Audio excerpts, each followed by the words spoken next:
Escucha estas creepypastas para ordenar tu cuarto o realizar cualquier actividad. No olvides dejar tu buen like y comentar para que YouTube no nos ignore. Los quiero. Empezamos con el aullido, con las historias.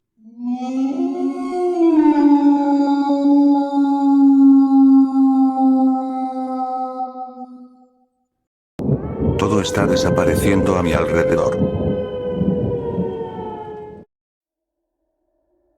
Siempre he sido una criatura de hábitos, y pocas observaciones logran escapar de mi mente.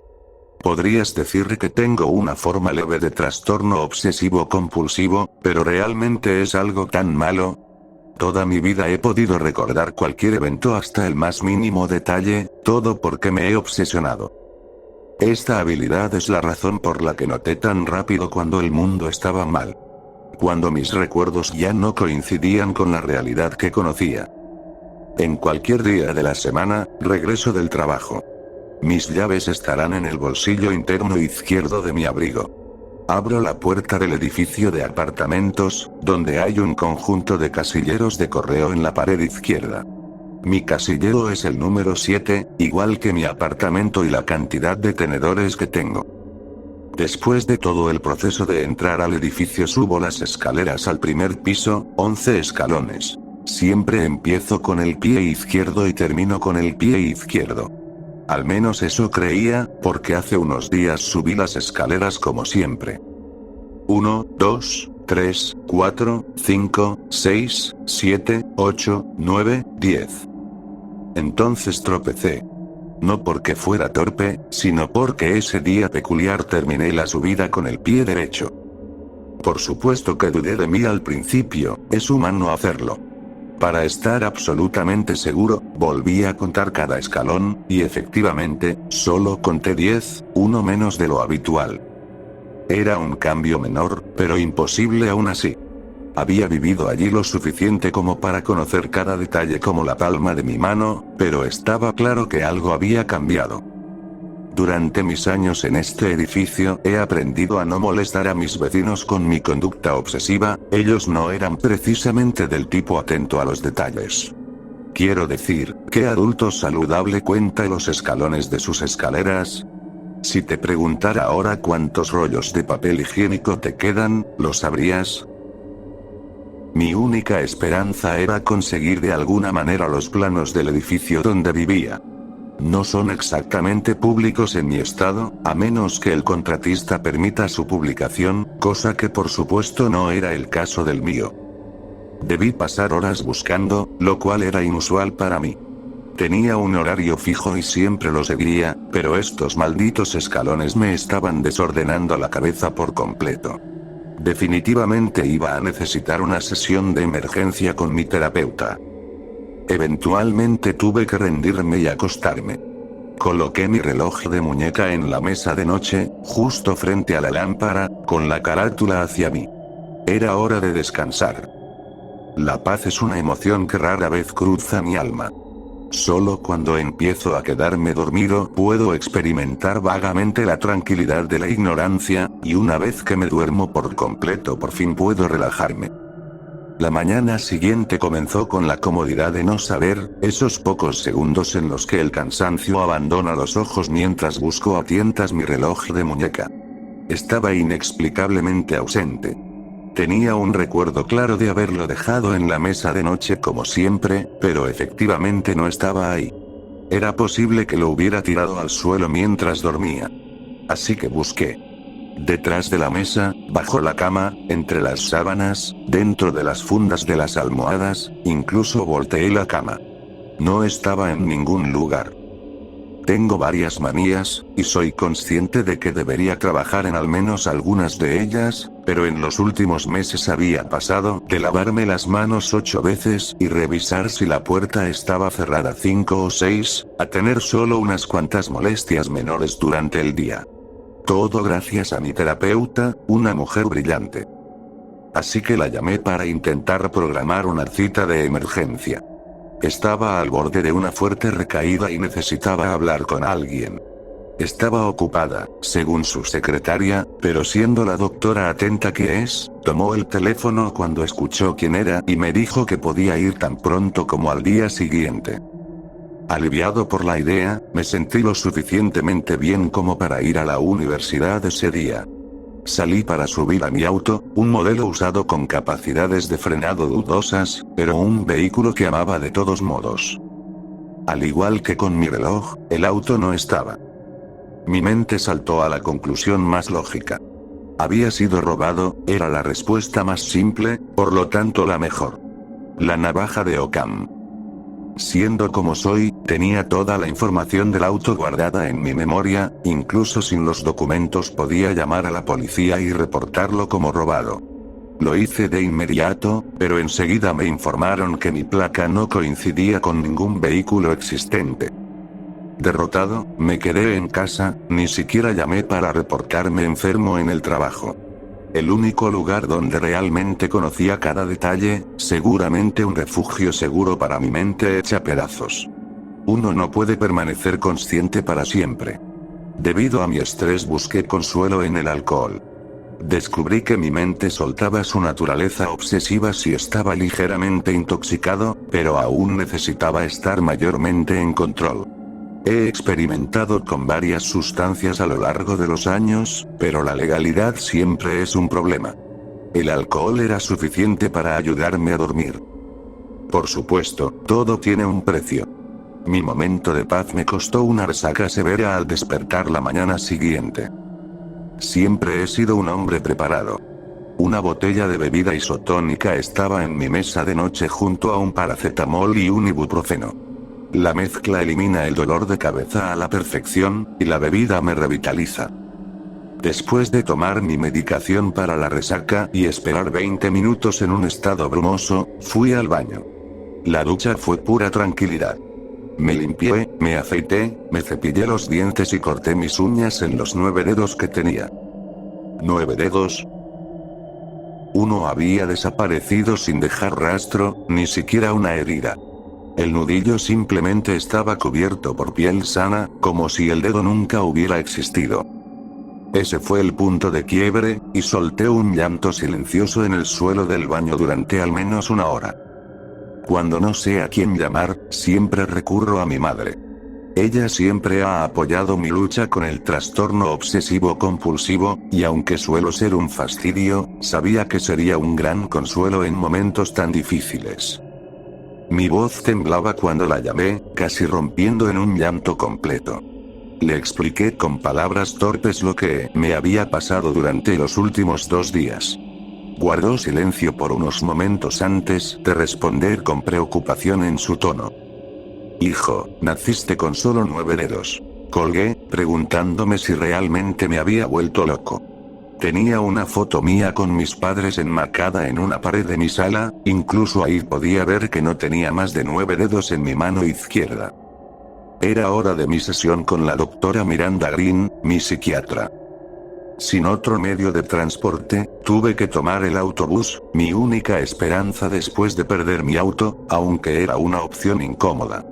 Incluso sin mi trastorno, lidiar con el transporte público siempre había sido un desafío. No es que menospreciara a quienes lo usan, pero necesitaba controlar mi entorno, y era imposible hacerlo en un autobús o un tren. Demasiadas personas desconocidas a mi alrededor. Prácticamente corrí a su consultorio por miedo a que eso también desapareciera, pero claro, no tendría sentido que alguien más sufriera mi extraña maldición. El rostro familiar de la secretaria me recibió al entrar al edificio. Buenos días, señor, ¿en qué puedo ayudarlo? No pareció reconocerme. Disculpe.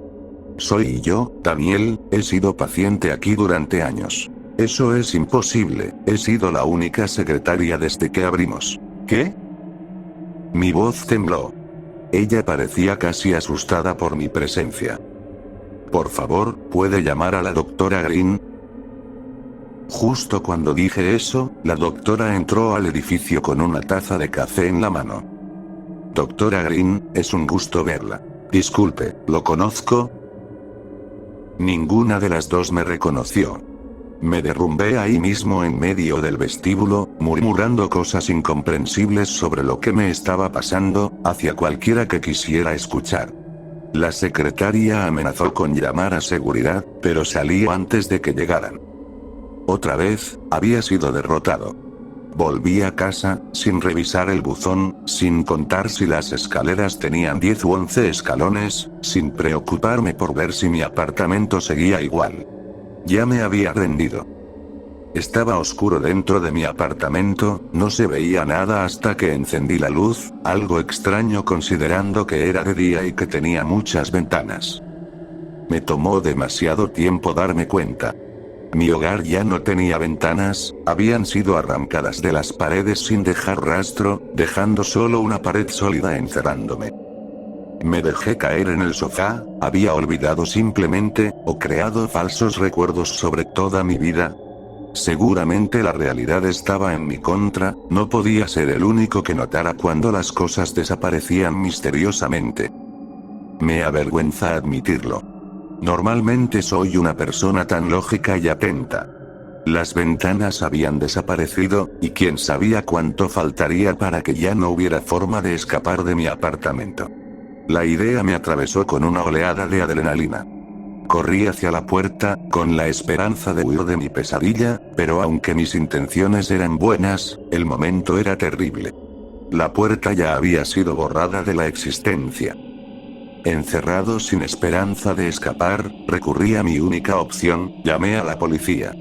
¿A quién más se llama en una emergencia así? Honestamente, me encantaría saberlo. Para mi sorpresa, parecían molestos cuando los llamé. Enojados porque les contaba historias absurdas, y cuando les di la dirección, esperando que vinieran a hacer algo, lo que fuera, incluso arrestarme si fuera necesario. Simplemente respondieron que tal dirección no existía. Esto no era producto de mi imaginación, no, era real. Estaba atrapado en una caja de ladrillos decorada, sin ventanas ni puertas por donde escapar. Quise llamar a alguien más después de que la policía colgó, y lo habría hecho si mi teléfono todavía existiera. Mi mano izquierda, ahora sin 3 dedos, no sostenía nada en el aire. Mi computadora aún existe, y aunque lo único que quiero es acurrucarme y llorar mientras mi propia existencia es borrada de la realidad, intentaré advertirles. Actualmente estoy escribiendo esto con los 2 dedos que me quedan. Los dedos del medio en ambas manos. Un perfecto que te jodan hacia mí mismo. Debo publicar antes de desaparecer, probablemente solo tenga unos minutos, así que los dejaré con este pensamiento. ¿Has perdido algo últimamente? Tal vez solo una taza, una memoria USB, o tu bolígrafo azul favorito. Así empezó para mí también.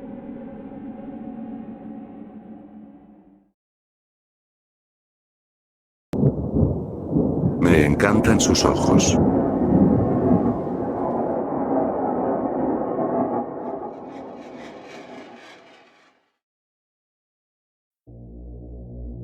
Jennifer era su nombre.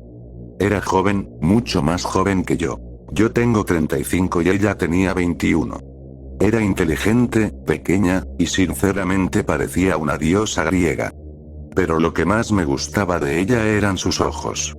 Todavía me gustan. Son hermosos, redondos y tan azules como el océano. Podría perderme en ellos por el resto de mi vida, y eso era lo que quería. Estaba decidido a lograrlo.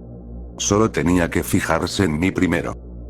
Ya he hecho esto antes, he jugado el juego del gato y el ratón, y casi siempre ganaba. Pero había pasado un tiempo desde mi última persecución y tenía que volver al juego. Jennifer trabajaba en el local de comida rápida donde suelo comer. Sabía mi orden de memoria. Carne y queso, una gaseosa y una galleta, pero eso no significaba que se hubiera fijado en mí. Me había preguntado mi nombre y hubo algunos hola, ¿cómo estás? Pequeñas conversaciones, fue agradable. De alguna manera sentía que realmente quería saber cómo estaba cuando me preguntaba.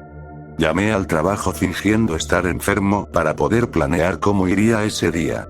El día en que la invitaría a salir. Sabía que Jennifer estaría trabajando ese día porque siempre lo hace, pero llegaría a una hora diferente y, con suerte, a una hora menos ocupada para intentar empezar una conversación. Ahora, esto suena un poco como de acosador, pero no lo es. No sigo a nadie, es aburrido, toma demasiado tiempo, no es interesante y definitivamente no es tan divertido como lo que hago. Volviendo al día en que llamé diciendo que estaba enfermo. Me desperté alrededor de las 8 de la mañana y planeé estar en su trabajo a las 11 de la mañana, lo que me dio tiempo para arreglarme y verme lo mejor posible. Soy un hombre de buen aspecto, las mujeres con las que he estado siempre me dijeron que tenía cierto encanto. Siempre lo agradecía. Realmente no tenían tiempo de decírmelo más de una vez, siempre nos ocupábamos. Volviendo al punto. Me arreglé, me puse algo que olía bien, ni siquiera sé qué era, y me puse ropa bonita. No te preocupes, no llegué usando un smoking, eso estaba reservado para la cita a la que definitivamente la iba a invitar. Llegué al local de comida rápida y, para mi satisfacción, estaba prácticamente vacío. Busqué con la mirada hasta verla detrás del mostrador. Se veía increíble, incluso con su uniforme, era hermosa. Y esos ojos por los que haría cualquier cosa. Respiré hondo y caminé hacia ella. Hola. Hola. ¿Llegaste temprano, carne y queso, una gaseosa y una galleta? Dijo mientras empezaba a tocar la pantalla. No, hoy no. Quería saber qué me recomendarías. Dije dándole una media sonrisa y manteniendo el contacto visual. Honestamente, no mucho, servir sándwiches todo el día me enferma. Oh. Bueno, entonces ¿qué restaurantes recomendarías? Sentí un toque en el hombro. Disculpe señor, ¿va a ordenar algo? Maldición. Se me acabó el tiempo. Me giré hacia el hombre. No, disculpe, ya me quitaré de su camino en unos segundos. Volví a mirar a Jennifer. ¿Qué te parece si te llevo a un restaurante de tu elección y tú solo me dices a qué hora sales del trabajo? Le sonreí ampliamente, dándole mi mejor sonrisa y mi mirada más encantadora. Ella se sonrojó, perfecto. Salgo hoy a las 7, ¿podemos vernos aquí a las 8? Sonreí otra vez. Nos vemos a las 8 entonces. Vístete bien. Le dije con un guiño y me fui. Salí del lugar y volví a casa, eran como la 1 de la tarde. Tenía unas horas por delante, era hora de limpiar la casa. Las mujeres rara vez salen conmigo sin terminar viniendo a mi casa después, por eso tenía que limpiar. Empecé la limpieza profunda, comenzando en la sala y avanzando por la cocina, el pasillo, las escaleras, el baño y luego el dormitorio. Hice que todo se viera perfecto. No necesitaba limpiar el sótano, ella no iba a ver nada ahí abajo. Ya eran las 6 de la tarde en ese punto. Era hora de alistarme. Después de la ducha y de ponerme el smoking, estaba listo, y era hora de salir. Entré al auto y conduje hasta el lugar donde se suponía que nos encontraríamos. Y ahí estaba. Era adorable. Llevaba un vestido azul hasta la rodilla, hacía que sus ojos resaltaran. Salí del coche y ella me vio. Nos saludamos. Ella me dijo que me veía muy atractivo y yo le dije que estaba hermosa y entonces emprendimos el camino. Eligió un restaurante bastante caro, pero no me importó. Estaba sentado frente a ella y pude admirarla, sus mejillas rojas, sus labios rojos y sus ojos azules. Esos malditos ojos, no podía superarlo. Nos quedamos ahí hasta las 11 de la noche. Pasamos la noche conversando, ella me conoció y yo la conocí a ella.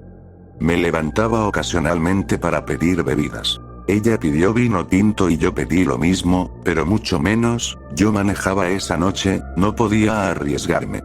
Estaba bastante ebria al final de la noche, se quedó dormida en mi auto, nunca llegó a decirme dónde vivía, así que tuve que llevarla a mi casa. Despertó cuando llegamos. La ayudé a entrar, la ayudé a subir a mi dormitorio y prácticamente se desplomó en mi cama, fue algo adorable. Luego me jaló hacia ella. Y entonces me ocupé. Me ocupé mucho. Al menos, debía haberlo hecho porque no estaba ahí en la mañana. Apenas recuerdo lo que pasó esa noche. Pero sabía que lo hice bien. Me levanté de la cama y miré al suelo. Sabía que tenía que limpiar otra vez. Miré hacia el otro lado de la cama, estaba vacío. Me levanté y caminé con cuidado, tratando de no resbalar y caer. Eso habría sido muy desafortunado. Bajé las escaleras. Las escaleras estaban tan desordenadas. La próxima vez no lo haría arriba, sería más fácil limpiar así. Llegué a la cocina y fue entonces cuando las vi. Sus ojos. Estaba frente a los hermosos ojos de Jennifer. Eran tan increíblemente impresionantes. Me acerqué para verlos mejor. Perfectos. Ojos perfectamente redondos. Azules como el océano. Estaba sonriendo como un niño de 5 años en Navidad. Mientras admiraba sus ojos escuché gritos provenientes del sótano. Eso era bastante extraño. Por lo general mueren durante la noche.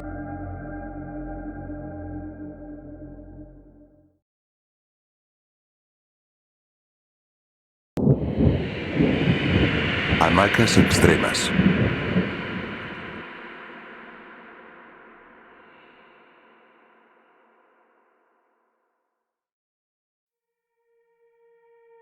De todos los deportes extremos, esperaba que descansar en hamacas fuera el más seguro. Es una combinación extraña, pero yo era un buscador de adrenalina al que le encantaba relajarse, y qué mejor manera de hacerlo que sentarse al borde del mundo. Fui invitado por mi compañera de excesos en la búsqueda de adrenalina, Christy, y su novio James. Christy no me había dicho mucho sobre James, pero podía notar solo por su apariencia que pasaría todo el tiempo con los ojos cerrados y la hamaca encima de él como un caparazón. También era un viaje de una noche, así que debía estar completamente enamorado de Christy. Lástima que ella no estaba ni remotamente tan comprometida con su relación como él lo estaba, ni con ninguna relación que tuviera. Christy me envió un mensaje esa mañana recordándome que no olvidara empacar nada. El problema era que no tenía idea de qué necesitaría aparte de lo básico. Tal vez un cambio extra de ropa, si hubiera estado tan nervioso como James. El lugar era un desfiladero impresionante de roca roja y follaje esmeralda. Lamentablemente no había lagos ni cascadas, pero aún así me quedé igual de asombrado. Solo podía imaginar lo hermoso que se vería al anochecer. Las hamacas no son tan peligrosas como uno pensaría. En realidad son más seguras que otros deportes extremos como la escalada. Básicamente estás sujeto a una cuerda gruesa anclada a ambos lados del cañón. Hay un mosquetón de acero en un arnés pesado que usas y que se siente como un cinturón para todo tu cuerpo. Parte de la emoción para mí era escuchar que podía salir mal en estas situaciones, pero nadie tenía historias que contar. Me sentí como un niño acampando en su patio trasero, sin hacer nada por un propósito práctico, sino por el simple hecho de divertirme. Los otros miembros del grupo eran lo suficientemente maduros como para no bromear sacudiendo la cuerda. Había 3 líneas en las que nos colgamos. Christy había logrado convencer al líder del grupo, Dale, de colocar a James en una línea separada por delante de la nuestra. Como esperaba, se acurrucó. Lo que terminé llevando fue un libro y un cuaderno. Al inicio había cargado mi teléfono para estar preparado, pero Dale nos dijo que los dejáramos en las mochilas para apreciar la naturaleza. Christy estaba a mi lado, más cerca del acantilado, yo siendo el segundo, así que podía hablarle cuando me aburriera. James se retiró dentro de su hamaca y Christy le lanzó pequeñas piedras que había recogido en el camino. Al final él atrapó una y se la devolvió dándole justo entre los ojos. No se permitía mucho movimiento. Era como estar asegurado en una montaña rusa que no se mueve. Dale, siendo el más experimentado, tenía un poco más de libertad y se deslizaba para revisar cómo estábamos cada uno. El atardecer fue hermoso, pero la noche me dejó sin aliento. Había algo en sentarse en la oscuridad, después de que todos ya estaban dormidos, que realmente me hacía sentir como si estuviera en el borde del mundo. Sabía que debía dormir, así que me acomodé en la hamaca y observé cómo las nubes se dispersaban sobre mí.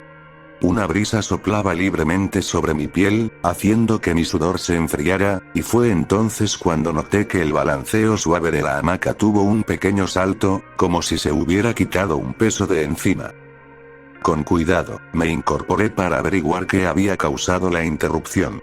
Miré a lo largo de la línea y creí ver algo extraño. Un espacio entre dos hamacas que parecía mucho más amplio de lo necesario. Estaba oscuro, así que supuse que mis ojos me estaban engañando. Para estar seguro revisé el otro lado, donde estaba la hamaca de Christie. Una sombra levantada se arqueaba sobre su cuerpo y se inclinaba para besarla con pasión. Dale no había practicado sus maniobras por nada. Ni siquiera había sentido al astuto bastardo moverse por la cuerda hasta ese momento. Me reí, sorprendido de que no hubiera más sacudidas. Se siente raro decirlo, pero seguí mirando un poco más. No porque fuera un pervertido. Solo estaba interesado en la acrobacia del momento.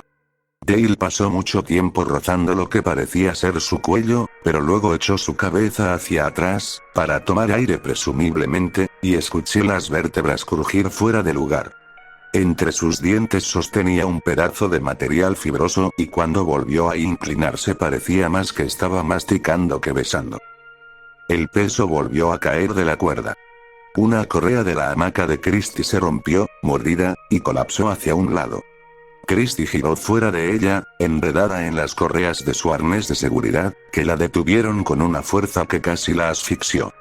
Sus ojos se abrieron de golpe, sorprendidos, e hizo un sonido como si fuera a gritar, pero lo único que salió de sus labios fue un pequeño chillido antes de llevarse las manos al cuello herido. Dale se equilibraba sobre ella con 4 extremidades fracturadas. Sus brazos eran un desastre de articulaciones triples que se torcían en un gancho delgado de piel y hueso. Sus dedos eran afilados y jugaban con la correa restante, deshilando las hebras de a poco, casi por el grosor de un cabello. Christie se movió e intentó recuperar agarre en la cuerda, pero eso solo hizo que Dale trabajara más rápido. Repartió su peso para estabilizarse y su respiración se había calmado, pero el poco valor que había ganado desapareció cuando miró hacia arriba. El último hilo fue arrancado y cayó por el camión con la hamaca envuelta alrededor de ella como una manta forense. La criatura que antes había sido Dale se acomodó. De alguna manera no se había dado cuenta de que yo estaba incorporado en mi hamaca. Sus movimientos eran una danza fluida sobre la cuerda y casi no lo vi regresar a tierra. Ahora estaba junto a los puntos de anclaje y volvió a su juego, tocando los cables con dedos ansiosos. En particular había uno que prefería, y observé cómo la cuerda de adelante, la de James, se balanceaba de forma precaria. Esta vez Dale no desperdició esfuerzos. Sus manos apenas tocaron la cuerda, como si fuera algo repugnante. Un simple roce de sus uñas y la parte final de la cuerda desapareció.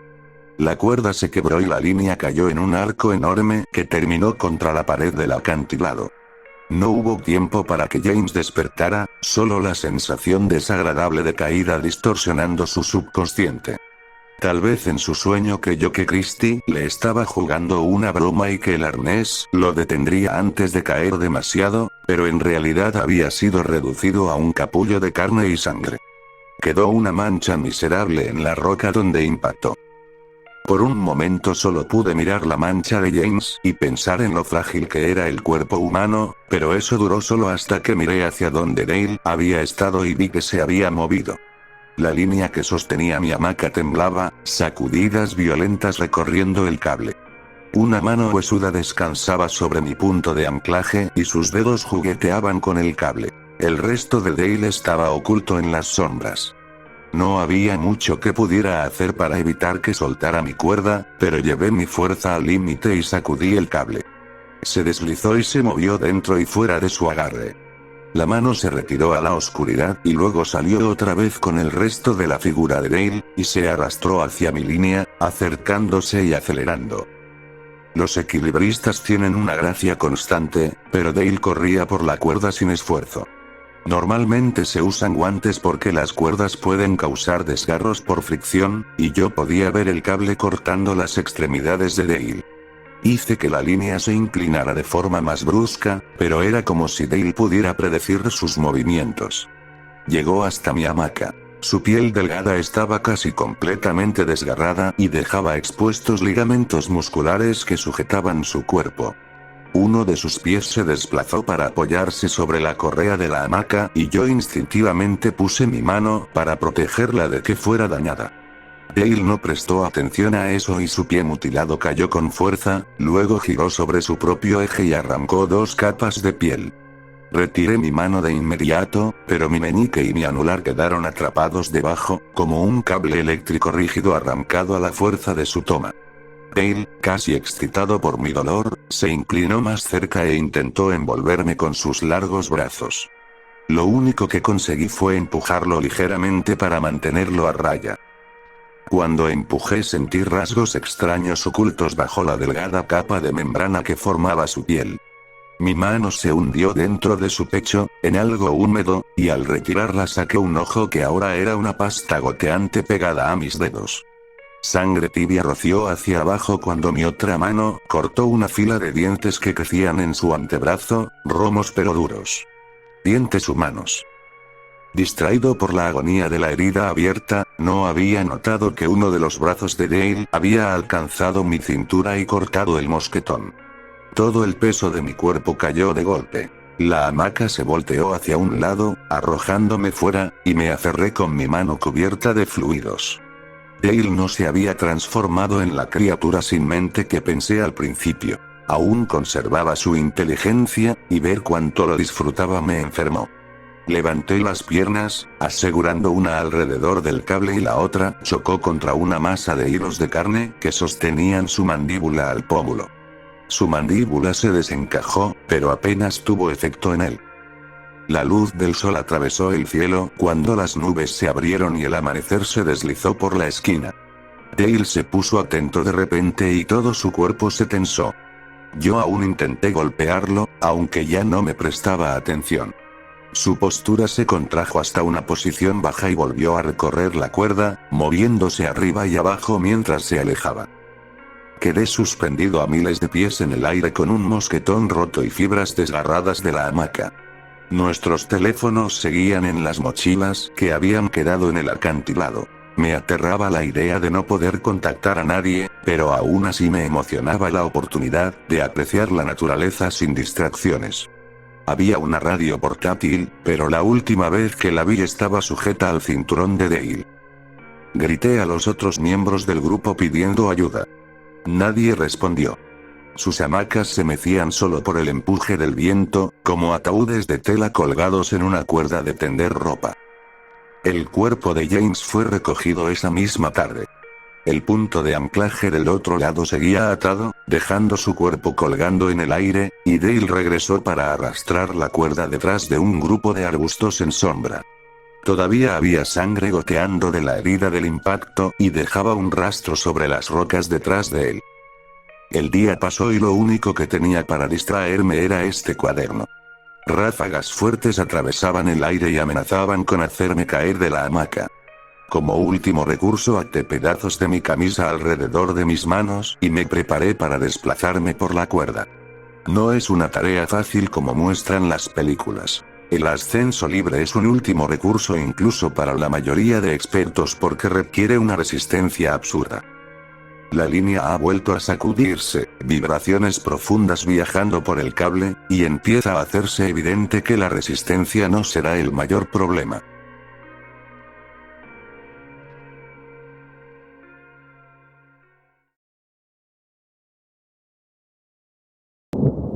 Búsqueda en contenedores de basura.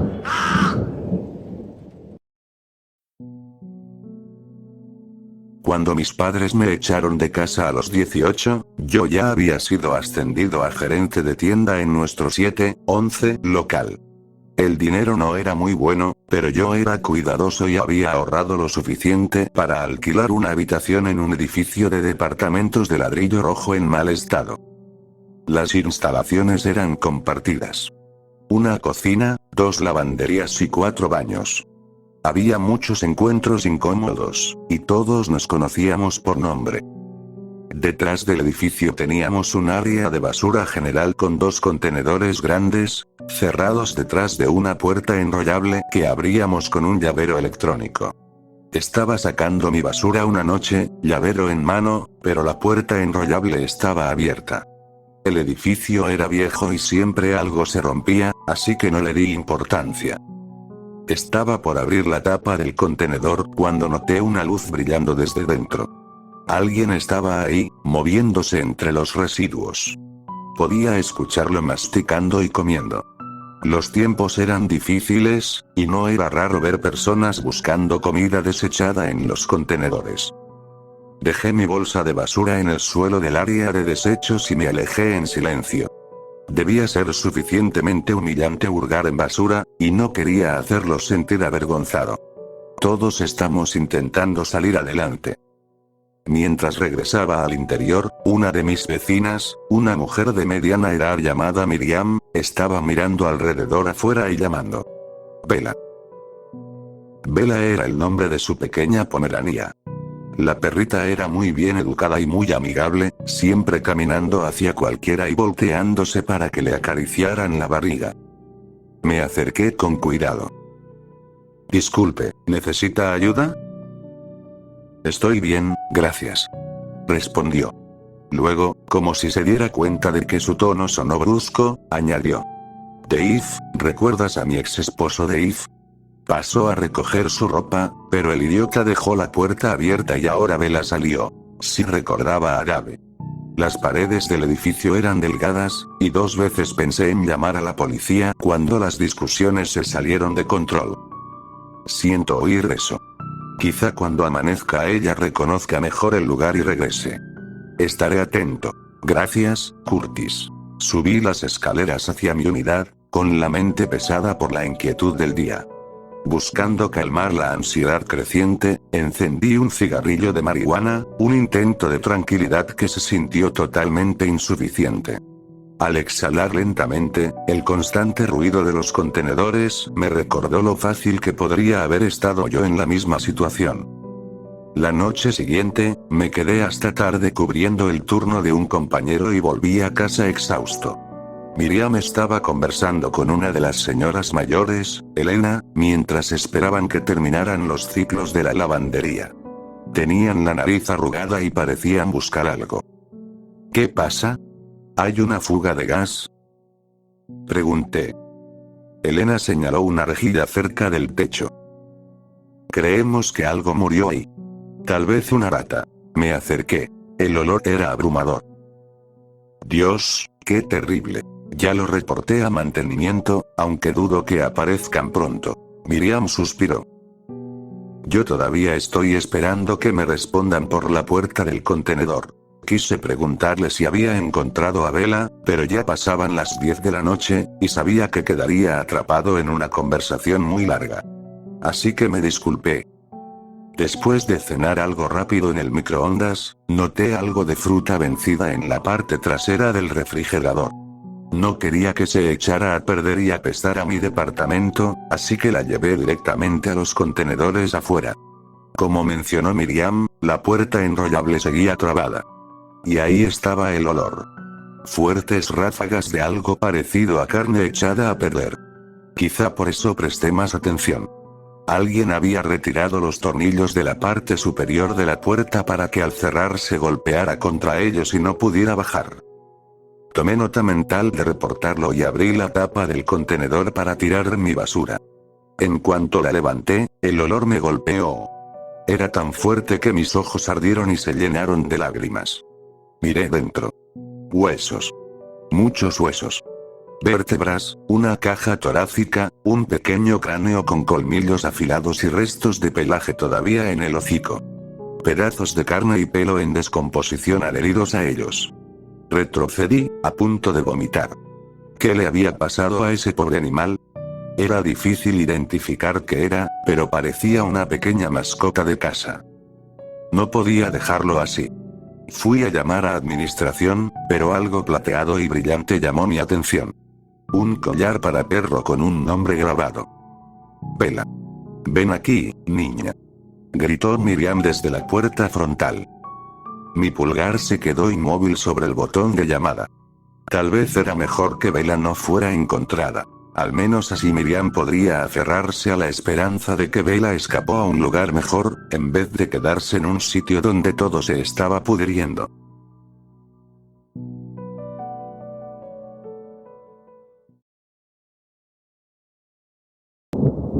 Mi esposa, el espíritu del zorro.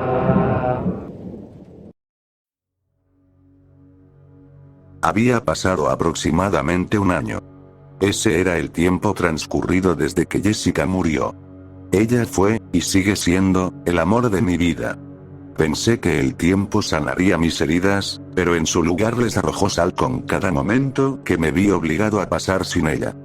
Ya no podía soportar más el dolor y necesitaba hacer un cambio abrupto y permanente. Necesitaba huir muy, muy lejos. Necesitaba correr de vuelta a donde todo comenzó, y eso fue lo que hice. Nos conocimos en Asaru, Japón, 3 años antes. Recuerdo claramente ese día. Mitad por mi pierna rota, y mitad por haber conocido a Jessica. Mi intención era subir hasta la cima del monte Otobe. Ahora, sé lo que estás pensando. ¿Por qué no el Everest? Bueno, prefiero aventuras más simples. Además, mi padre siempre habló muy bien de esa montaña en particular, ya que vivió en esa zona durante su juventud. Él la describió de una forma tan vívida que yo anhelaba ser parte de ese paisaje. Y lo habría logrado, si no hubiera resbalado en la base de la montaña, rompiéndome la pierna izquierda. Por suerte, tenía a 2 locales conmigo en ese momento. Estaban allí para guiarme por el terreno irregular. Por desgracia, ni siquiera ellos podían evitar la pura idiotez. Uno se quedó conmigo mientras el otro fue en busca de ayuda. Pasarían unas horas antes de que esa ayuda llegara, ya que no estábamos precisamente cerca de la civilización. Finalmente, la ayuda llegó, en forma de una mujer hermosa. Era delgada, tenía el cabello rubio y era estadounidense, igual que yo. Corrió hacia mí y me preguntó en perfecto inglés qué había ocurrido. Yo no respondí. Suena cliché, y quizá estaba en shock por el dolor insoportable, pero quedé cautivado por ella. Su presencia era suficiente para hacerme olvidar mi pierna y mi intento fallido. Aún así, después de tanto dolor y de haber estado tirado en la base de la montaña casi 3 horas, me desmayé poco después de que me hiciera la pregunta. Desperté al día siguiente en una cama de hospital en Sapporo, muy lejos del monte Otobe. Mi pierna se sentía mejor y tenía un yeso bastante grande. Miré alrededor para ubicarme y, para mi sorpresa, sentada a mi izquierda estaba la mujer que había venido a rescatarme. ¿Se había quedado conmigo todo ese tiempo? ¿Por qué? Mi diálogo interno fue interrumpido por su hermosa voz. ¿Estás despierto? Maravilloso. Parecía emocionada al verme despertar. Yo también estaba emocionado, pero por razones diferentes. Su presencia era muy reconfortante. Sí, ¿te quedaste conmigo todo este tiempo? Tenía curiosidad por saber cuánto llevaba allí. Culpable. Quería asegurarme de que estuvieras bien.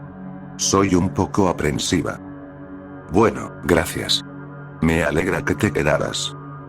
Terminamos hablando durante horas. Nos reímos de mi caída en la base de la montaña, hablamos de nuestras familias, de nuestros hogares e incluso de nuestras vidas amorosas. Hablamos de todo. Resultó que sí vivía en Estados Unidos, en un estado vecino al mío. Estaba trabajando en Asabu para atender a los habitantes que no podían viajar a hospitales cercanos. De hecho, dejó la facultad de medicina para dedicarse a esto. Su bondad me dejó asombrado. Yo estaba allí intentando conquistar una montaña por mi beneficio personal, mientras ella estaba allí para marcar una diferencia real y ayudar a otros. Yo era un tonto a su lado, pero aún así se enamoró de mí, como yo de ella. A pesar de sus ambiciones, ambos volvimos a Estados Unidos y nos establecimos. El amor es lo único lo suficientemente poderoso como para hacerte olvidar las cosas importantes de la vida. también puede hacerte olvidar la importancia de la vida misma, así como su naturaleza fugaz. Después de años caminando a su trabajo en el hospital local, siempre de forma segura, el peligro finalmente la alcanzó. Fue atropellada por un autobús que bajaba por nuestra calle a gran velocidad. Murió al instante. Le dije una y otra vez que le compraría un auto, pero ella se negaba. Disfrutaba demasiado sus paseos por nuestro pequeño pero activo pueblo. Caminar al trabajo le daba placer. Este último paseo se lo arrebató todo. No solo a ella, sino también a mí. Ahora odio nuestra casa. Odio nuestro pueblo. También odio el transporte público. Era hora de un cambio. Decidí, días después de su funeral, mudarme a Asahi, Japón, donde nos conocimos. La transición fue relativamente fácil al principio. Mi mente estaba enfocada en la mudanza y sentía que estaba haciendo algo bueno, algo que realmente necesitaba y que beneficiaría mi bienestar. Incluso fui recibido con los brazos abiertos por los habitantes del lugar. Los recién llegados eran una rareza por allí, y motivo de celebración. Gracias a eso, pude conocer a casi todos en mi pequeña comunidad tipo aldea de una sola vez, justo en la puerta de mi casa. Fue agradable. Poco después de saludar a los locales, mi alegría fue reemplazada por una sensación de angustia. Me senté en mi pequeña cabaña, solo, y permití que la muerte de mi esposa atravesara mi alma por completo. Fue casi insoportable, pero no inesperado. Sabía que tarde o temprano tendría que llorarla, y sabía que debía hacerlo. Mi primer día en mi nuevo hogar era tan buen momento como cualquier otro. Los meses pasaron y las estaciones cambiaron. Mi tiempo en Asahi se volvió una rutina relativamente sencilla de adoptar.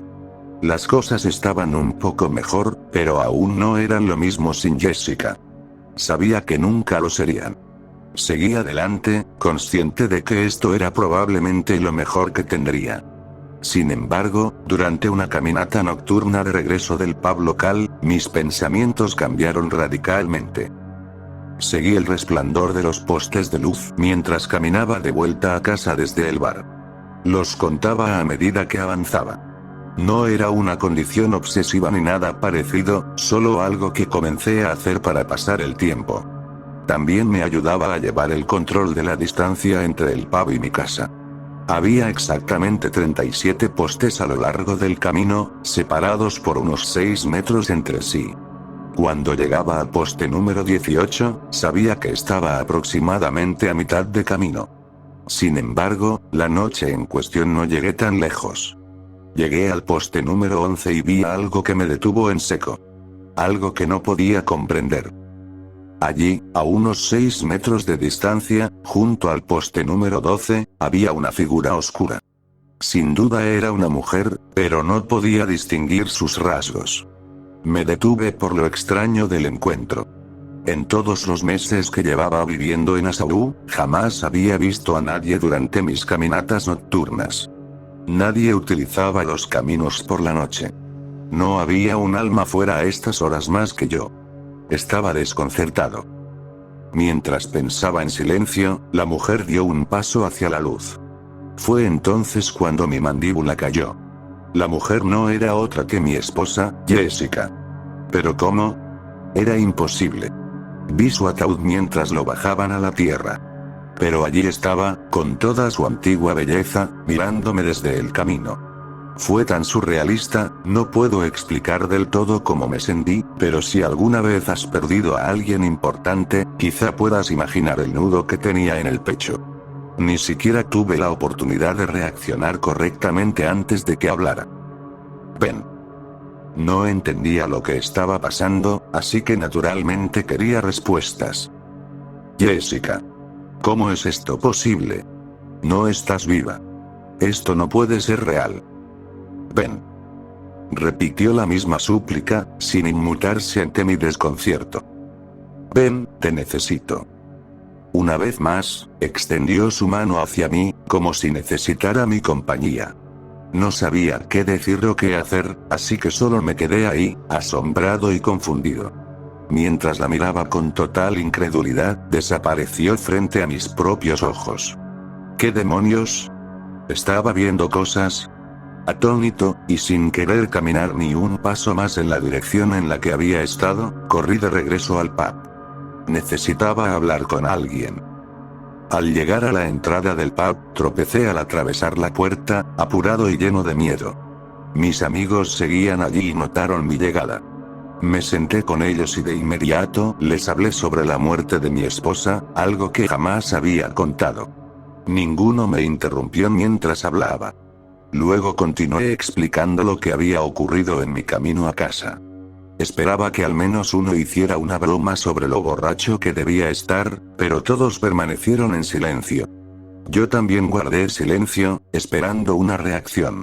Se miraron entre sí con mucha seriedad antes de ofrecerme una interpretación sorprendente. Parece que te encontraste con un kitsune. ¿Un qué? No tenía la menor idea de qué estaban hablando. ¿Qué es un kitsune? Miré a mis compañeros del bar buscando respuestas, pues parecían saber más del tema que yo. Escuché con atención mientras explicaban. Aparentemente, kitsune es un término del folclore japonés. Se usa para describir a un espíritu de zorro que puede cambiar de forma, engañando a sus víctimas para que crean que es humano. Uno de mis amigos dijo que se alimentaban de sangre humana, como los vampiros. Otro comentó que los espíritus de zorro podían manipular el tiempo y el espacio a voluntad. El bartender intervino y dijo que un kitsune podía poseer a sus víctimas y también escupir fuego, como un dragón.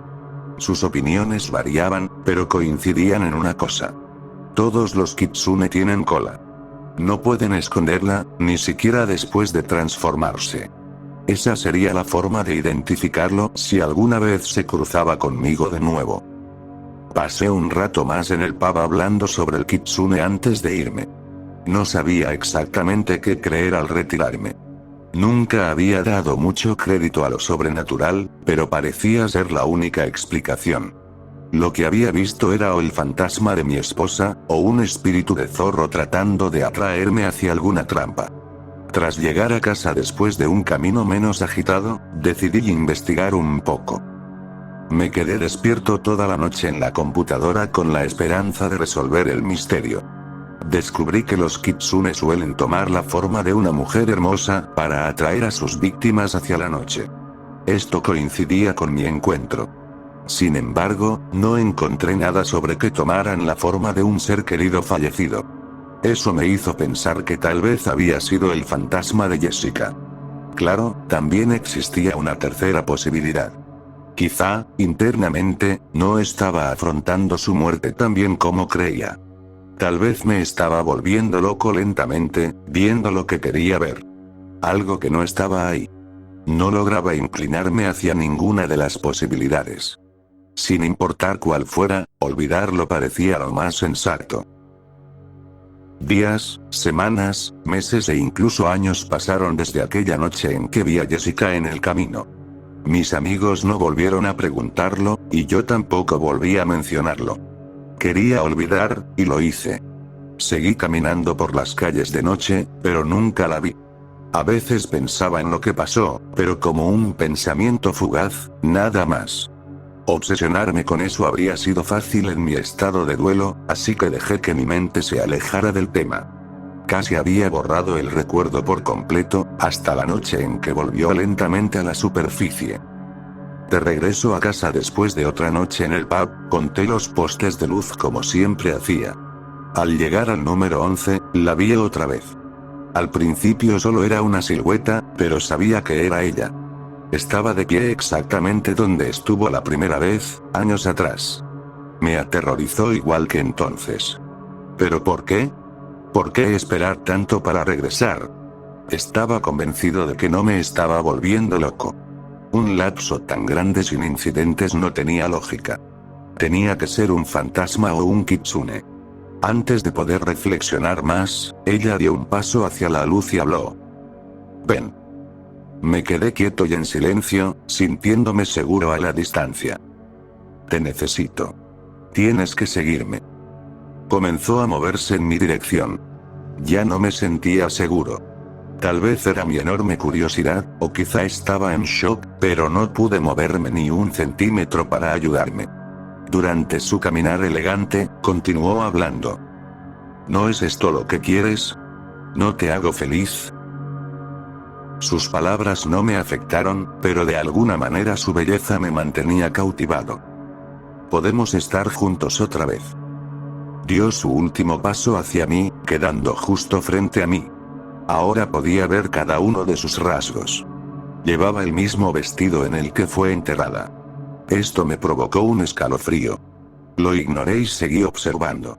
Su rostro tenía una sonrisa, no una sonrisa inquietante ni retorcida, sino una sonrisa agradable. Una que había visto muchas veces antes.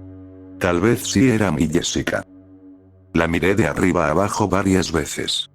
Todo se veía correcto. La piel, el cabello, las marcas de nacimiento, todo.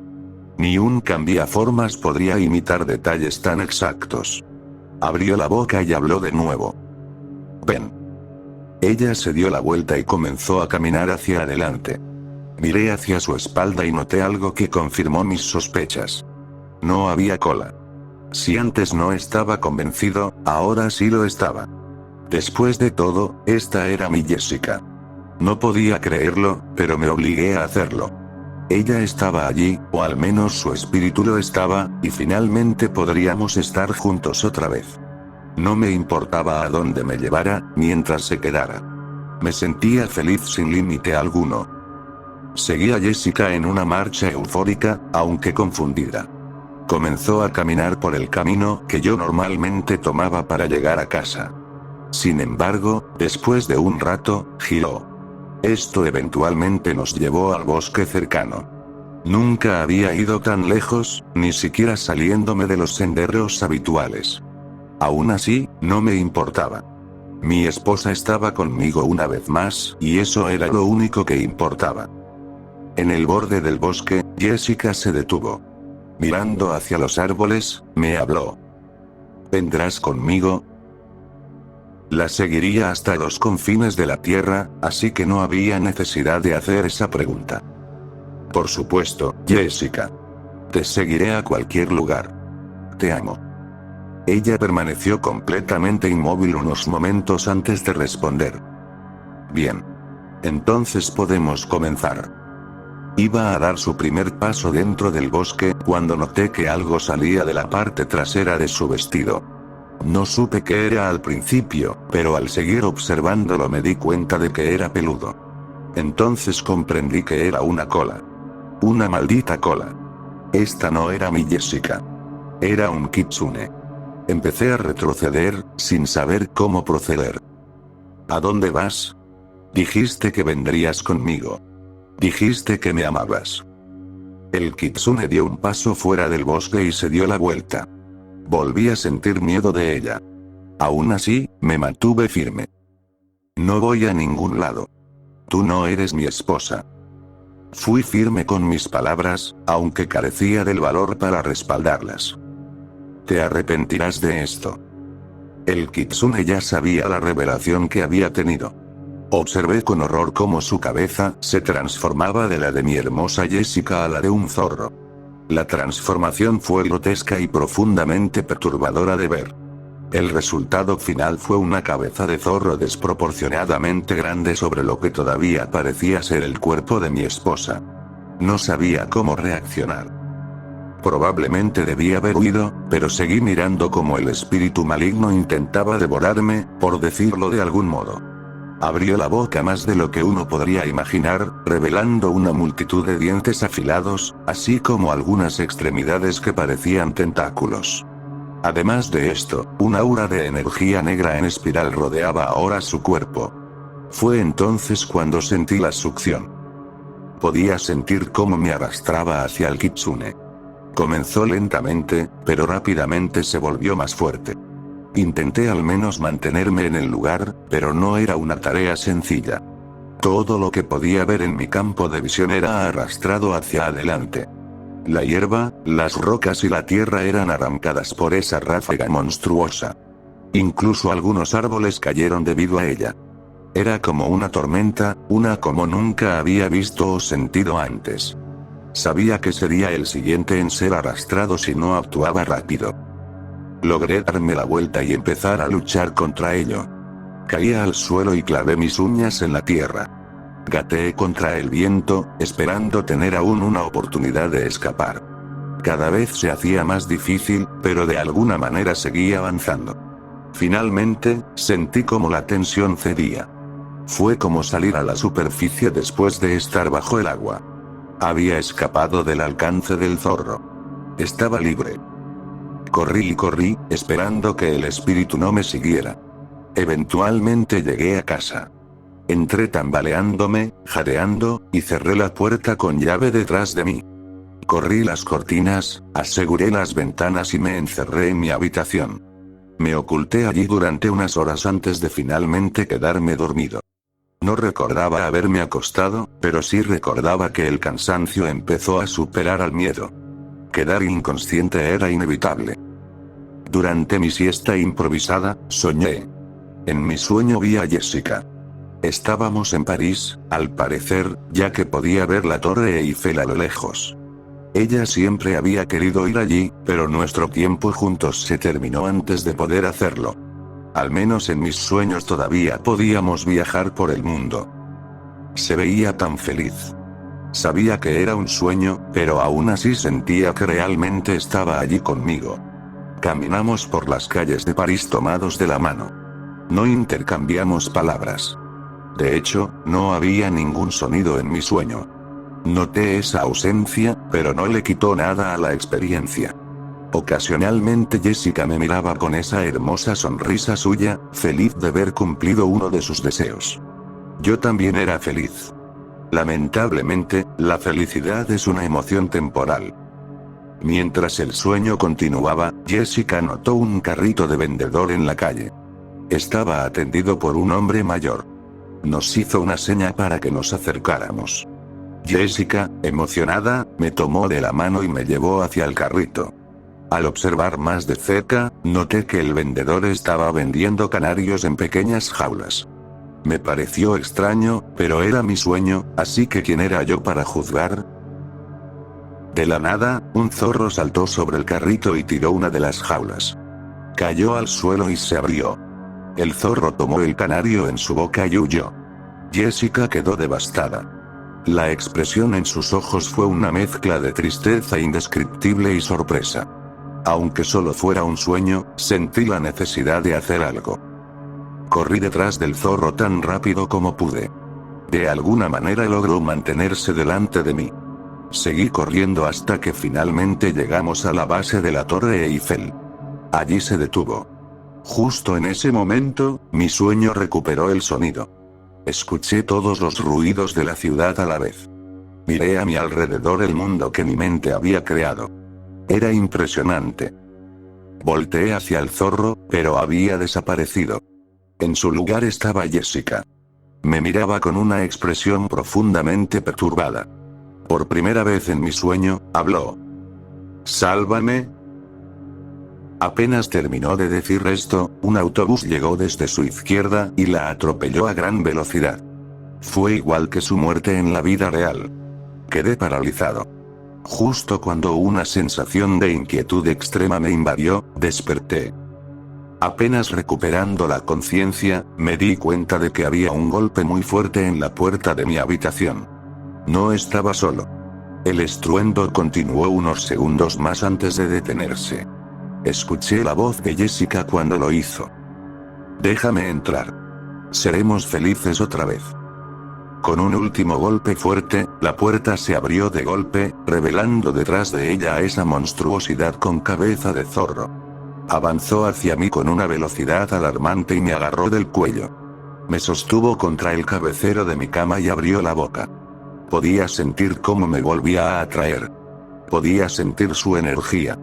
Lo peor de todo es que lo único en lo que podía pensar era en la mirada de Jessica justo antes de que el autobús la golpeara. Probablemente ese sería mi último y fugaz pensamiento antes de morir. Desperté empapado en sudor frío, momentos antes de convertirme en un hombre muerto. Aún estaba soñando. Agradecido, pero mentalmente alterado, me levanté de un salto y abrí la puerta de mi habitación. No había nada detrás. Miré por toda mi habitación, debajo de la cama y dentro del armario. No encontré nada. Parecía que el kitsune no me había seguido a casa. Solté un suspiro de alivio. El monstruo se había ido, pero las repercusiones de mi sueño aún me afectaban. Caí de rodillas, abatido. Puede sonar extraño, pero creo que esa noche finalmente acepté por completo la muerte de mi esposa. Y aquí estoy, casi un año después. A pesar de lo que ha ocurrido, todavía llamo hogar a mi apacible aldea en Asahu, Japón. Hay algo en este lugar que me hace quedarme. Tal vez sea porque aquí conocí a mi esposa, o quizás sea la montaña que se ve a lo lejos y de la que mi padre solía hablar cuando era niño. Sea como sea, no me iré pronto. En cuanto al kitsune, no lo he visto desde nuestro último encuentro. Ni siquiera he hablado de mi experiencia con mis amigos del pub. Creo que lo mejor es olvidar y hacer las paces con lo sucedido. Sin embargo, me pregunto si volveré a ver al espíritu en una de mis caminatas nocturnas. Supongo que lo único que puedo hacer es esperar no verlo. Quién sabe, quizá ya se haya movido hacia su próxima víctima desprevenida. Hay un pensamiento que cruza mi mente de vez en cuando. ¿Y si el espíritu del zorro fue mi Jessica desde el principio? ¿Y si, al morir, de alguna manera se convirtió en un kitsune? Suena absurdo, lo sé, pero es una explicación tan válida como cualquier otra. Tal vez debí haberla seguido al bosque aquella noche. Tal vez podría haber sido feliz con ella, a pesar de lo que se había convertido. Tal vez realmente podríamos haber estado juntos otra vez, después de todos los años que estuvimos separados. Quizás aún podamos.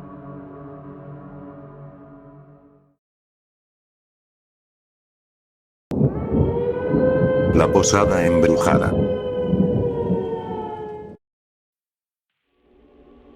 Trabajo en una posada embrujada. No estoy bromeando. Se han cambiado algunos detalles para que no sea tan fácil descubrir dónde está ubicada la posada, pero apareció hace varios años en un conocido programa sobre fantasmas. Nunca he visto el programa, pero he escuchado detalles de los clientes. Al parecer, los cazafantasmas llevaron un foco especial y ordenaron que, si había una presencia sobrenatural en la posada, encendiera el foco para anunciarse. Paz. La luz se encendió. Nada mal, ¿verdad? Según la leyenda, la responsable es una mujer que murió en la década de 1850.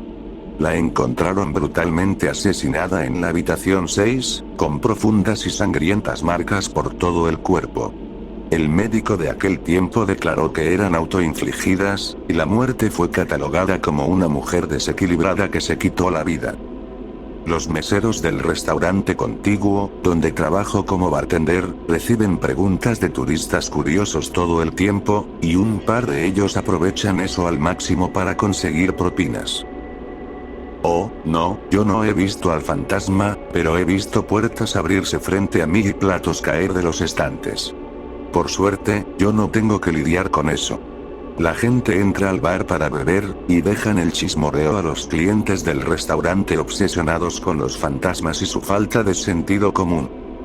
Aunque no puedo negar que la posada puede ser inquietante. Fue construida a inicios de 1700, y las habitaciones son pequeñas, con pisos de madera deformados y techos bajos. Incluso el área del bar es incómodamente pequeña, lo que significa que los bartenders deben reabastecer al menos una vez al día. Por lo general, intento salir lo más rápido posible después del último llamado y dejar el reabastecimiento al bartender del turno de almuerzo, pero Diana estaba trabajando como gerente esta noche, y ella es demasiado astuta para dejarme escapar. A las 11:20 minutos después de haber anunciado el último llamado, logré sacar a los clientes habituales del bar y esperaba irme antes de que Diana viniera a revisar, exigiendo la perfección en la limpieza que solo los gerentes nuevos creen necesaria en nuestra posada. No se dan cuenta de que un poco de desgaste forma parte de la atmósfera del lugar, y Diana es la peor en ese sentido. Pasó por el bar antes de que pudiera irme, y como consecuencia tuve que trapear el piso y limpiar el área detrás de la barra. ¿No se supone que contratamos ayudantes para eso? Cuando terminé, eran las 11:30 y todos los demás en la posada ya se habían ido. El restaurante llevaba tiempo cerrado. Fui a registrar mi salida y vi una pequeña nota junto a la caja, con la letra de Diana. Hola, Dave, ¿te importa reabastecer el bar antes de irte? Necesitamos Bombay Sapphire, 2 botellas de Riesling, ginebra de la casa, Southern Comfort y Wild Turkey. Además, 4 botellas de vino tinto, y toma una botella extra de vino espumoso mientras estás ahí. A veces realmente detesto a Diana. Tomé las llaves de la bodega que estaban dentro de la caja y bajé las escaleras, agachando la cabeza para no golpearla. El techo es tan bajo que tienes que casi doblarte para bajar, lo cual es bastante desconcertante. Al llegar al fondo, saqué el llavero del bolsillo, abrí el candado antiguo de la bodega, empujé la vieja y pesada puerta, y encendí el interruptor de la luz. La luz no se encendió. Maldición. Metí la mano en mi bolsillo para sacar mi teléfono, pensando en usar su luz para buscar las botellas, solo para recordar que lo había dejado cargando bajo la barra. Canalicé mi enojo hacia mi odio por Diana y consideré subir por mi teléfono. Decidí no hacerlo y opté por trabar la puerta con una de las cajas de leche que guardamos en la bodega para transportar alcohol al piso superior. Caminé hasta el otro extremo de la bodega, unos 7 metros de largo por 1,5 metros de ancho, con botellas de alcohol a ambos lados. Sabía más o menos dónde estaba cada cosa, y siempre podía llevar las botellas hasta la puerta para ver la etiqueta con la pequeña franja de luz que entraba.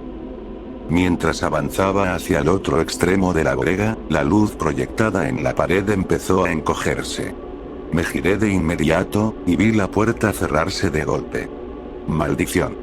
La caja de leche no debió ser lo bastante pesada. Camino lentamente hacia la puerta en medio de la oscuridad total, apoyándome en los estantes para mantener el equilibrio. Después de 5 segundos caminando con cuidado, oigo algo que me detiene por completo. Hay un leve y suave sonido de rasguños al otro lado de la puerta. Maldición. Recuerdo que el restaurante está vacío y la recepción de la posada está desierta. Soy la única persona aquí. Me quedo inmóvil en la oscuridad absoluta, alejándome de la puerta. Los rasguños siguen siendo suaves, pero se intensifican. La madera vieja suena como si estuviera cediendo bajo la presión. Con el corazón acelerado, ruego que la puerta resista.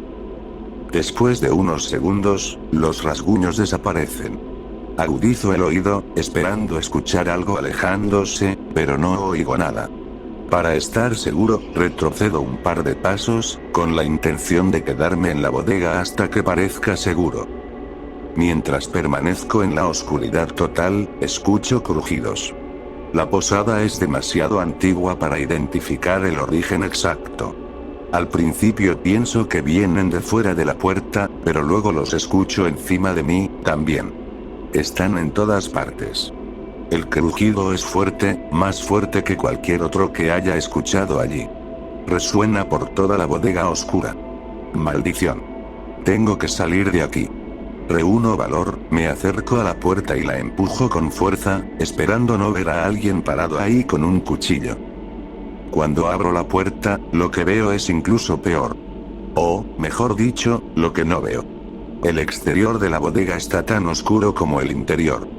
Demasiado tarde me doy cuenta de que debería haber visto luz filtrándose bajo la puerta cuando estaba adentro. No sé en qué momento desapareció la luz, ni siquiera consideré la posibilidad de que todo el sótano estuviera a oscuras. En los más de 3 años que he trabajado aquí, nunca se ha cortado la electricidad en el sótano. No sé qué pudo haberlo causado, y no quiero quedarme para averiguarlo. Las escaleras están a unos 10 metros, y aún en la oscuridad conozco el camino. Empiezo a avanzar en silencio hacia ellas. Crash.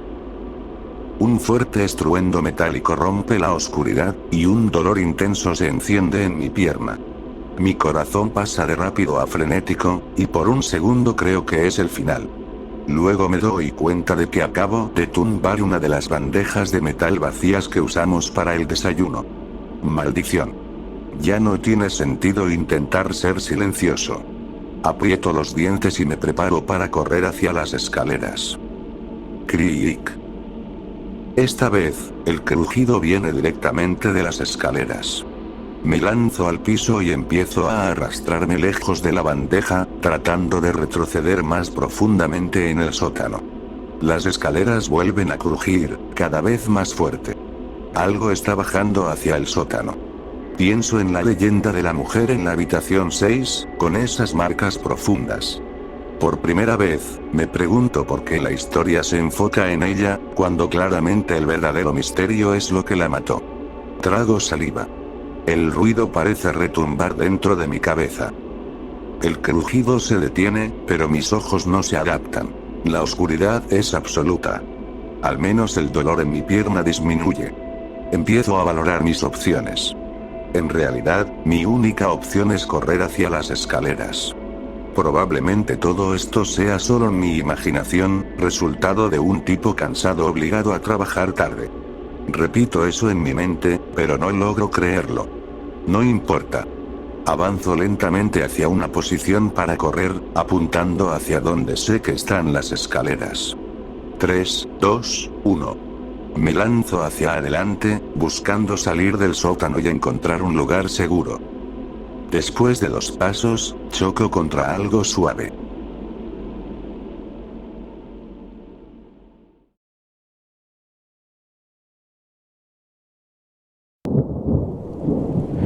Perdí a mi hijo en un ataque de tiburón.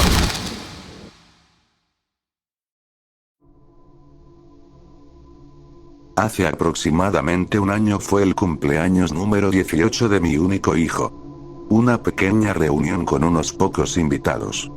Algunos familiares cercanos que aún quedaban y unos cuantos de sus amigos, pero ojalá hubiera podido hacer algo más planeado.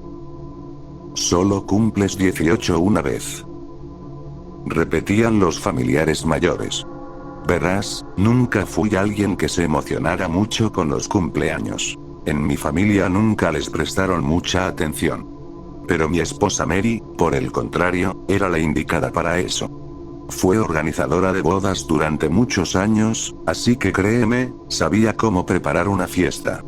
Ella falleció cuando Jake tenía solo 10 años, pero siento como si hubiera sido ayer cuando los dos planeábamos nuestra vida juntos.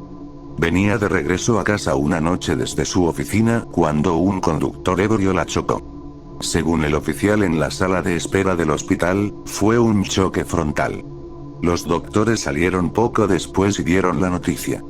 Tenía numerosas lesiones internas y no pudieron detener el sangrado. Me gusta pensar que se fue a algún tipo de vida después de esta, y que me mira desde allá arriba, pero no sé si realmente creo en esas cosas. De todos modos, quería que Jake creyera que ese era el lugar al que había ido su madre. Le compré a Jake una caña de pescar nueva y tenía planeado un viaje de pesca de una semana solo para él y para mí. Le encantaba pescar. Cuando era más pequeño, siempre me rogaba que lo llevara. Cuando creció un poco, pasaba todos los días en el muelle. Si no estaba en la escuela, estaba allí. Durante el verano, pescaba desde el amanecer hasta el anochecer. Y me tenía preocupado todo el tiempo. Hubo una noche en la que no llegó a casa hasta la medianoche. Su tío Dave, mi hermano, le había comprado un carrete nuevo para la caña.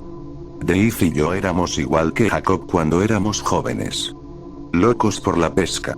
Era lo que nuestros padres nos decían cada mañana antes de que saliéramos.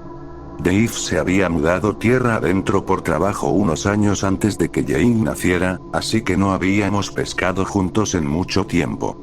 Recuerdo que apenas unas horas después de que naciera mi hijo, llamé a Dave solo para decirle: "Has sido reemplazado como mi compañero de pesca". Los dos nos reímos y me felicitó a mí y a Mary. Ya eran como las 9 de la noche y casi todos se habían ido. Después de salir con Dave a fumar un cigarrillo rápido y despedirme de él, volví adentro para encontrar a Jacob admirando su equipo nuevo. «Hey, tenemos que salir bastante temprano mañana», le dije con media sonrisa. así que no te quedes despierto hasta tarde. Él me dijo que no lo haría, pero yo sabía la verdad. La mañana llegó rápido y me levanté más temprano para asegurarme de que teníamos todo para la semana. Tenía toda la comida, bebidas, anzuelos y demás equipo que pudiéramos necesitar. Después de terminar con la camioneta, subí para despertar a Jacob. Toqué su puerta y escuché un fuerte y entusiasta pasa. Abrí la puerta y lo encontré completamente empacado, listo y bien despierto. Baja. Le dije. Compraremos algo de desayuno en el camino. Quiero estar en el agua antes del mediodía, con suerte. Jake no dijo nada, solo tomó su bolso y bajó detrás de mí. A donde íbamos quedaba a unas 3 horas en auto, así que no llegamos al muelle hasta como las 10:30 de la mañana. Mi barco era un viejo estilo de pesca que había heredado de mi padre. Había estado en mi familia durante varias generaciones antes de llegar a mí, y se notaba. Estaba hecho de madera como los de antes, y la pintura roja del casco llevaba un tiempo descascarándose. Sin embargo, a pesar de sus problemas, aún creía que podía navegar. También tenía una pequeña cabina del capitán que tenía 2 literas, una mesa y 2 sillas. Perfecto para una semana. Le dije a Jacob mientras lanzaba mi bolso a la litera de abajo. ¿Por qué te quedas con la de abajo?, dijo Jacob con una sonrisa burlona. Porque soy viejo, por eso. Todos los crujidos que escuchas no vienen solo del barco. Él rió y lanzó su bolsa a la litera de arriba. Después de instalarnos en la cabina, cerré la camioneta y partimos. A eso de las 12 del día, por fin habíamos lanzado los anzuelos al agua. Recuerdo que Mary nunca pudo interesarse en la pesca como nosotros. Siempre decía que no podía quedarse parada esperando a que algo pasara, y menos si ese algo nunca pasaba. Después de unos minutos de espera, escuché un fuerte "Lo tengo", gritado por Jake mientras jalaba y afirmaba el anzuelo. Después de unos minutos peleando con lo que fuera que tenía al otro lado de la línea, esta se rompió, lanzándolo hacia atrás. ¿Estás bien?, le pregunté. Él respondió rápido. Sí, estoy bien, antes de levantar el pulgar. ¿Cómo está tu cabeza? Está bien. Solo me la golpeé, nada más. Hey, si necesitas una venda, el botiquín está dentro. Le dije antes de volver a pescar. Él negó con la cabeza y dijo. Estoy bien. El día pasó y nos acostamos temprano esa noche. A la mañana siguiente nos levantamos, desayunamos y volvimos a lo mismo. Pescamos algunos demasiado grandes o demasiado pequeños, pero logramos atrapar un par que valían la pena. Más tarde esa noche, Jake y yo tomamos un par de cervezas mientras freíamos nuestra pesca. Pescado frito y sémola siempre había sido una de mis comidas favoritas, y cuando Jake pudo comer sólido, se convirtió en una de las suyas también. Mary pensaba que estábamos locos por gustarnos la sémola. No soportaba esa cosa. Terminamos la cena, limpiamos y nos acostamos. Más tarde esa noche, me despertó Jay gritándome. Cuando mis pies tocaron el piso, estaban empapados. ¿Qué demonios?, murmuré. Jake se veía asustado. ¿Qué vamos a hacer?, preguntó con un temblor en la voz.